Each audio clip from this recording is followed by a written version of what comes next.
লিবিয়ার master mind হইছে বাঙালি।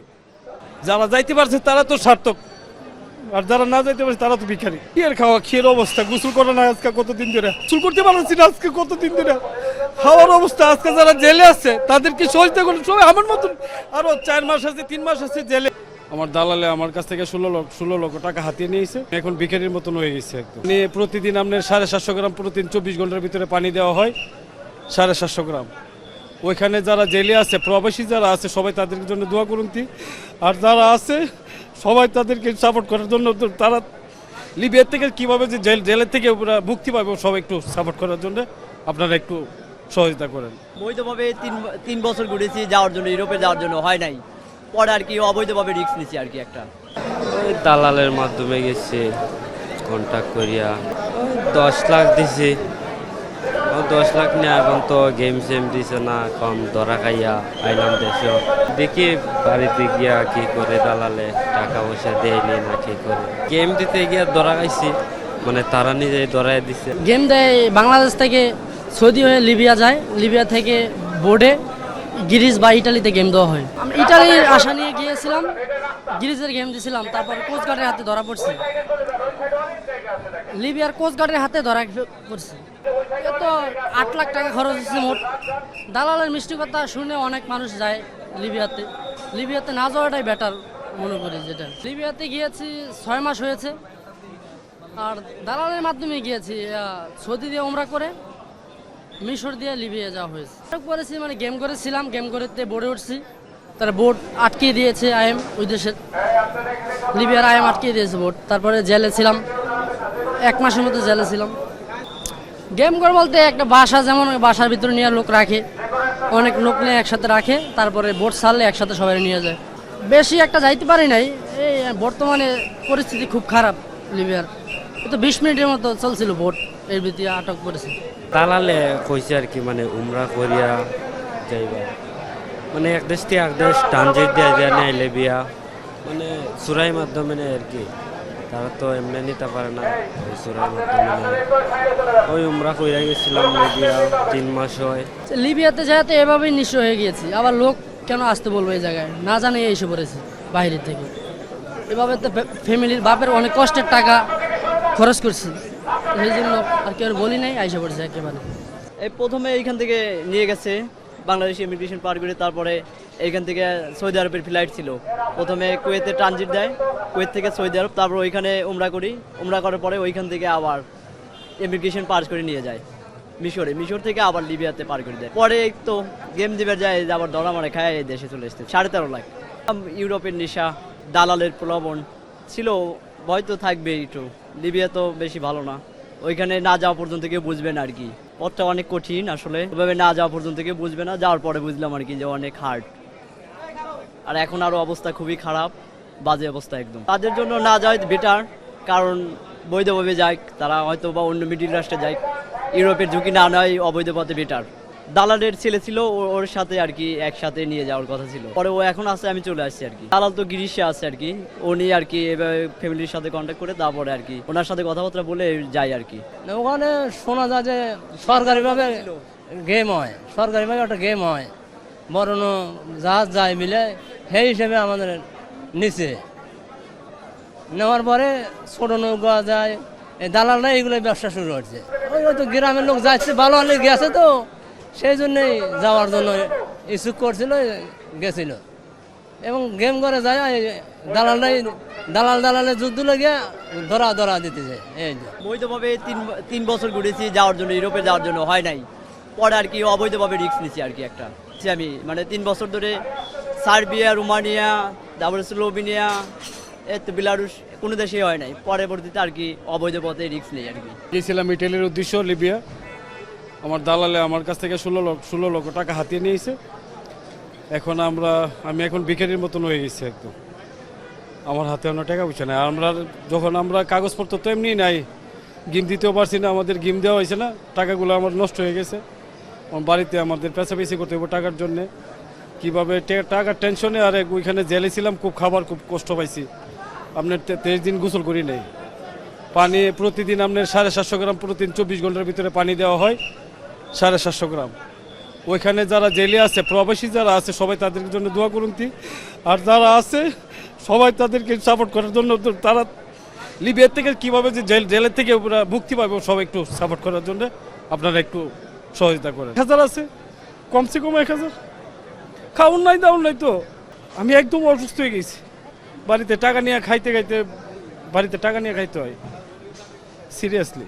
আমি এখন তাড়াতাড়ি চিকিৎসা করতে হবে, বুঝছেন নি? আমার সিরিয়াসলি টাকা জিটিয়ে গেছে, কিন্তু যা কষ্ট পাইছি আমরা ওই লিবিয়াতে, যা বলার মতো না, বুঝছেন নি? আর ভয়ঙ্কর অবস্থা, চতুর্থ সাইডে লোক ধরতেছে, বাড়ি ঘরে হামলা দিতেছে। আপনার গিম দেওয়া, আমরা তো মনে করেন লিবিয়ার সাথে তো আমাদের কন্ট্যাক্ট হইতেছে, দালালরা কন্ট্যাক্ট করতেছে, বাইরের থেকে পুলিশে ধরে নিয়ে যেতেছে। আমাদের দেশ থেকে কোটি মিলিয়ন কোটি টাকা আমাদের দেশ থেকে চলে যাচ্ছে লিবিয়া। আমি যেমন 16 লাখ, আমাদের মতো নমুন 1000 লোকে যদি আমরা 10 লাখ করে হয়, তাহলে কত লক্ষ টাকা। যারা যাইতে পারছে তারা তো সার্থক, আর যারা না যাইতে পারছে তারা তো ভিখারি। কি আর খাওয়া খেয়ের অবস্থা, গোসল করে না আজকে কতদিন ধরে, গোসল করতে পারছি না আজকে কতদিন ধরে, খাওয়ার অবস্থা। আজকে যারা জেলে আছে তাদেরকে সহযোগিতা করেন সবাই, আমার মতন আরো 4 মাস আছে, 3 মাস আছে জেলে। লিবিয়া অবস্থা সিরিয়াস। আপনারা যারা আছেন সবাই, প্রবাসী যারা আছেন, দেশি মানুষ বিদেশি সবাই, তারা লিবিয়া যারা আছে তারা 1000 মানুষ কষ্ট করতেছে, খাওয়ানোর কষ্ট করতেছে, যাদের হিসাব নাই। আপনারা যারা সবাই তাদেরকে দোয়া করেন, আর প্রবাসী তারা সবাই, সাংবাদিক সবাই তাদেরকে সাপোর্ট করে তাদেরকে আনার বন্দোবস্ত করেন। তারা খুব কষ্টে আছে। আমরা 175 জন আসছি আজকে, একজন তো একজন খারাপ, আমাদের শরীরে গন্ধ করে। আমরা আজকে 23 দিন যাবৎ গোসল করি না, পায়খানার অবস্থা কাহিল। আমরা পায়খানা করতে পারি না, পায়খানার কত মন হইলে আর পায়খানা করে না, খাওয়ানোর কত মন হইলে খাইতে পারি না। কিলে পায়খানা করবো কেমনি? পায়খানা যাওয়া যায় না, এতটুকু পায়খানা টয়লেটের ভিতরে কিভাবে যাবেন? আপনি পায়খানা তোলে যাইতে পারবেন? টয়লেট ফুল থাকলে আপনি যাইতে পারবেন? টয়লেট আপনি ফুল কিভাবে যাবেন? না খায় থাকতে হয়। এরপর আপনি জুলুম করে 10 দিন 12 দিন পর আপনার পায়খানা করতে হয়, চিপা চাপা কিভাবে রাখবেন? এখন তো আমরা মনে করেন ইটালির উদ্দেশ্য যাইতেছি, যাই তো ওইখানে গিয়ে ফান্দ ফেরে যাইতেছি। দেশ থেকে গেছি আপনার টুরিস্টে দুবাই থেকে আলেকজান্ডার থেকে আপনার লিবিয়া। আমরা তো বাড়ির থেকে সবকিছু আমরা কন্ট্যাক্ট করছে। গেম করার ওখানে রিসিভ কর, আপনার দেখলে মাথা ঠিক থাকবেন। ওইখানে রিসিভ কর আর গেম করে একই। এগুলো আপনার মনে করেন আপনার এয়ারপোর্টের থেকে যারা এই লিবিয়াগুলো এগুলো নেয়, এগুলো ভয়ঙ্কর, ওই মাফিয়া। হ্যাঁ মাফিয়া, পুলিশ না, এই দেশের সরকারি মাফিয়া, সবাই মাফিয়া। এইটার আবার চালাইতেছে আমাদের বাঙালিরা। এটির মাস্টার মাইন্ড, লিবিয়ার মাস্টার মাইন্ড হয়েছে বাঙালি। যত কিছু আছে সব মাস্টার মাইন্ড হয়েছে বাঙালি। টাকা দিতেছে তো লক্ষ কোটি টাকা বাঙালির হাতে, যেভাবে দিতেছে সেভাবেই চলতেছে পারতেছে। লিবিয়া একজনে 20 দিন 5 জন তার পিছনে ঘুরে কুত্তার মতো লিবিয়ানরা। এটা তারা মাফিয়া। আপনি যখন এয়ারপোর্টে যাবেন, এয়ারপোর্টে আপনি যদি দেখেন তাহলে গিয়ে দেখবেন যে তখনই বুঝতে পারবেন যে মাফিয়া কারা। পাসপোর্ট হাতিয়ে নিতে আসছে, সিল মারা লাগতেছে না এয়ারপোর্টে। জি, গিমগড় একটা জেলখানার মতো নেই,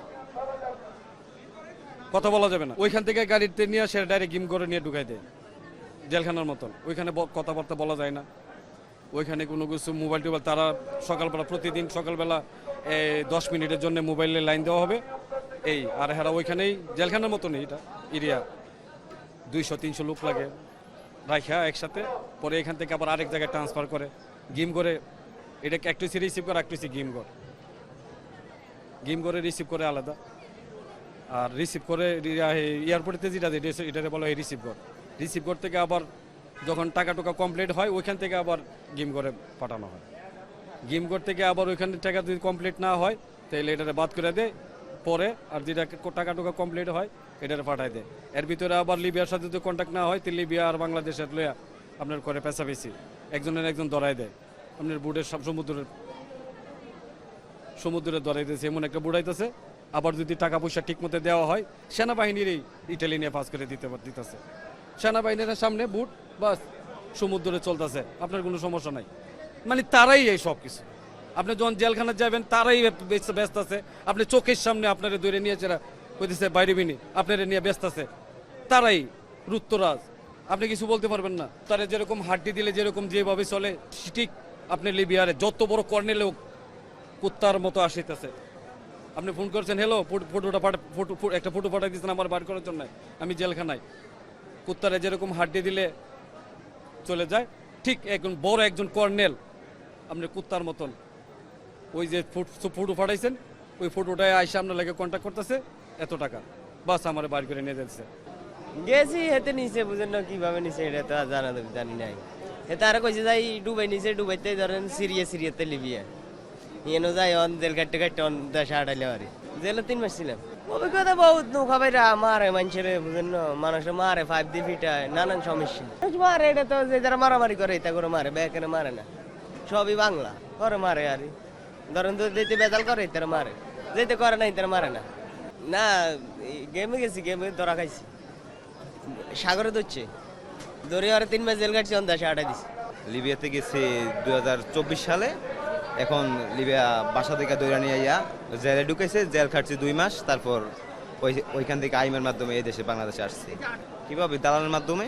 দালাল এমনিতে এয়ারপোর্টে ব্ল্যাক এনেছে পদ্ধতি, এমনিতে কন্ট্যাক্ট মানে কন্ট্যাক্ট, এয়ারপোর্ট কন্ট্যাক্ট এভাবেই নেয় সব জায়গায়। প্রথমে এদেশ থেকে দুবাই নিছে, দুবাই থেকে মিশর থেকে লিবিয়া, ওইখান থেকে বাসা থেকে ধরছে, পুলিশ ধরছে, তারপর জেলে দিছে, গাম্বুদা জেল, ওইখানে 2 মাস ছিলাম। ওইখান থেকে আইমের মাধ্যমে চলে আসছে। মানে মনে করেন যে ড্রিম, মানুষের ড্রিম আছে, অনেকে যাইতেছে, বন্ধু বান্ধব এমন আছে, এই জন্য সবাই একজনে দেখা দেখে আরেকজন যাইতেছে এমন আর কি। গেছি হচ্ছে আপনার 5 লাখ টাকা দিয়ে। আর প্রথমে গেছিলাম শ্রীলঙ্কায় ভ্রমণ বিষয় আর কি। তো শ্রীলঙ্কা থেকে মিশর থেকে লিবিয়া গেছি, বাট কাজের উদ্দেশ্যে যাওয়ার পর আমার কাগজপত্র সব কিছু ঠিক ছিল। পুলিশ বাসা থেকে ধরে নিয়ে আসছে, মনে করেন 1 মাস 10 দিন রাখছে।